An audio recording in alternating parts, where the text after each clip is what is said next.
Chers amis, bonjour et bienvenue dans cette nouvelle vidéo de la chaîne Alzheimer jour après jour pour étudier aujourd'hui le problème du fardeau de l'aidant.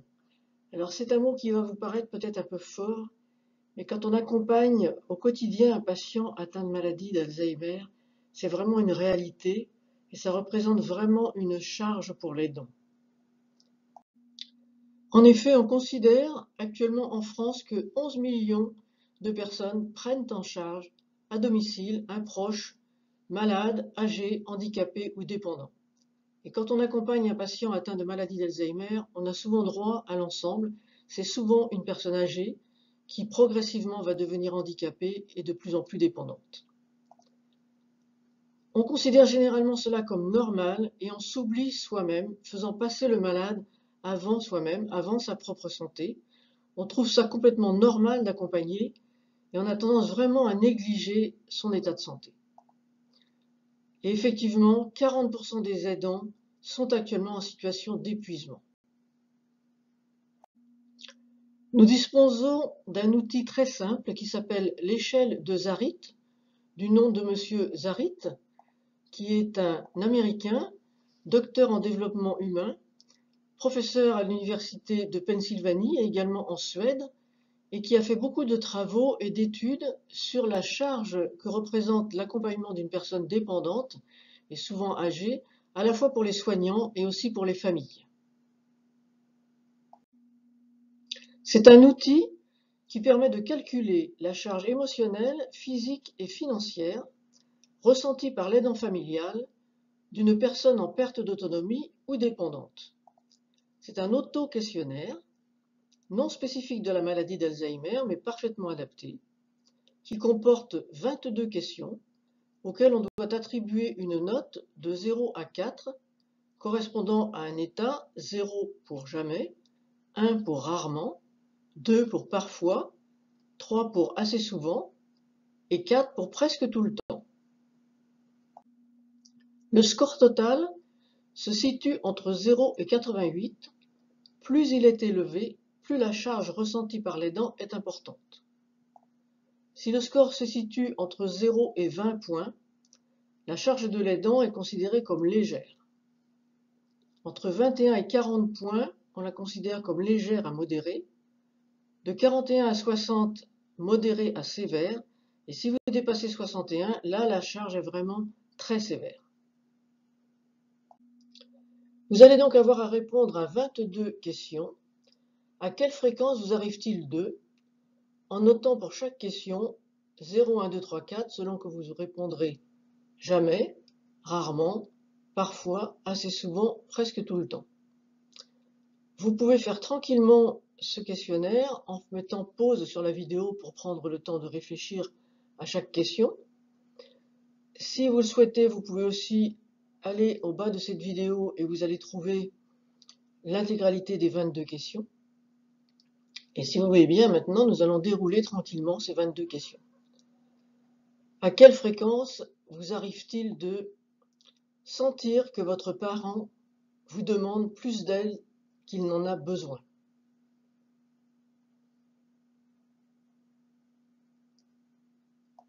Sentir que le temps consacré à votre parent ne vous en laisse pas assez pour vous.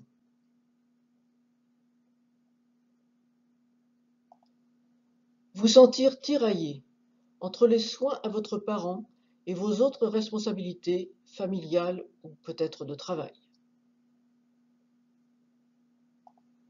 Vous sentir embarrassé par les comportements de votre parent.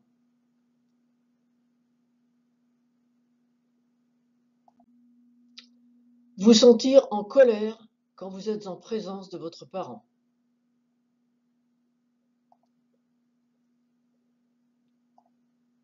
Sentir que votre parent nuit à vos relations avec d'autres membres de la famille ou des amis.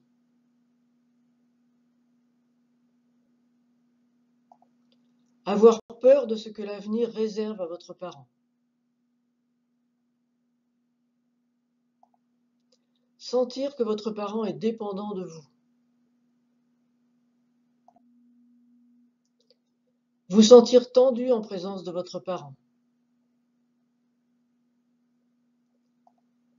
Sentir que votre santé s'est détériorée à cause de votre implication auprès de votre parent.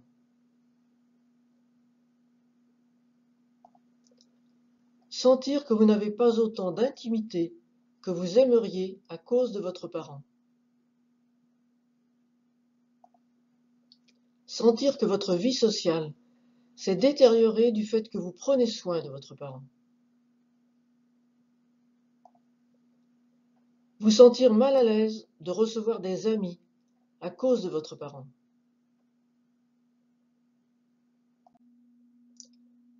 Sentir que votre parent semble s'attendre à ce que vous preniez soin de lui, comme si vous étiez la seule personne sur qui il puisse compter.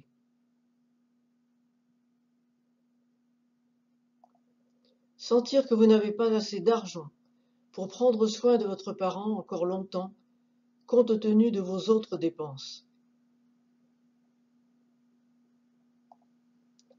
Sentir que vous ne serez plus capable de prendre soin de votre parent encore bien longtemps.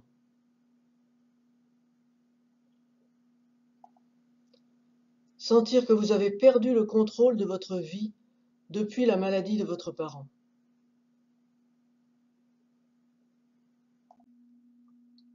Souhaiter pouvoir laisser le soin de votre parent à quelqu'un d'autre.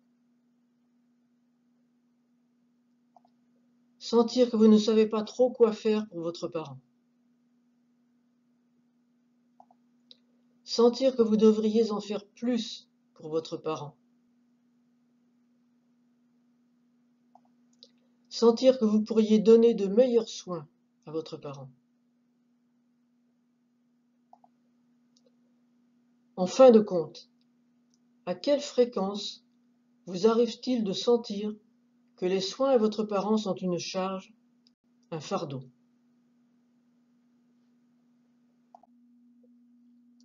Alors, comment interpréter les résultats?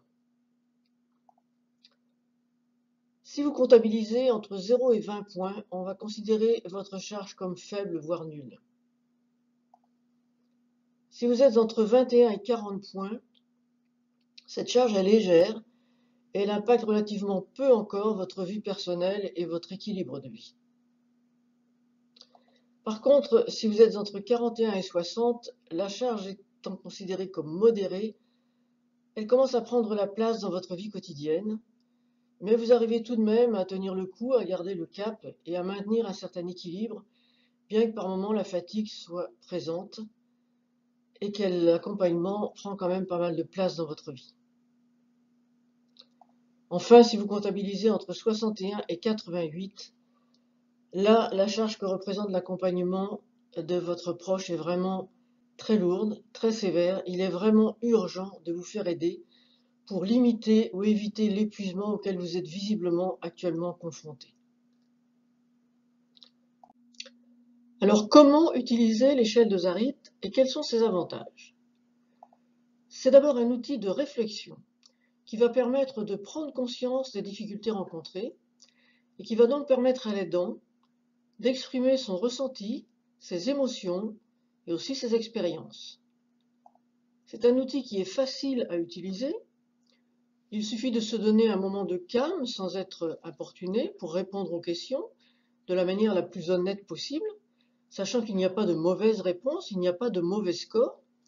Ce questionnaire va vous donner une photo de ce que vous ressentez aujourd'hui. Ce test peut être fait à différents moments de l'accompagnement et aussi par les différents membres de la famille.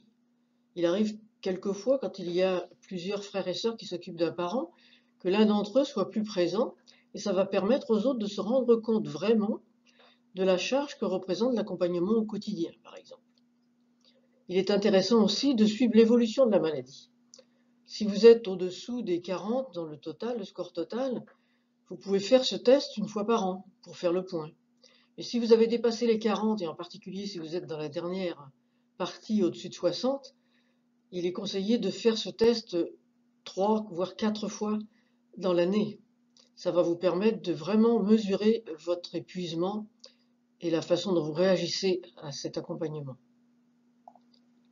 Ça pourra aussi vous inciter, vous l'aidant, à chercher vraiment de l'aide et à l'accepter, car c'est souvent, encore une fois, difficile. On considère que c'est normal d'aider parce que c'est quelqu'un de sa famille, et on ne se repose pas la question de son état de santé ni de son épuisement.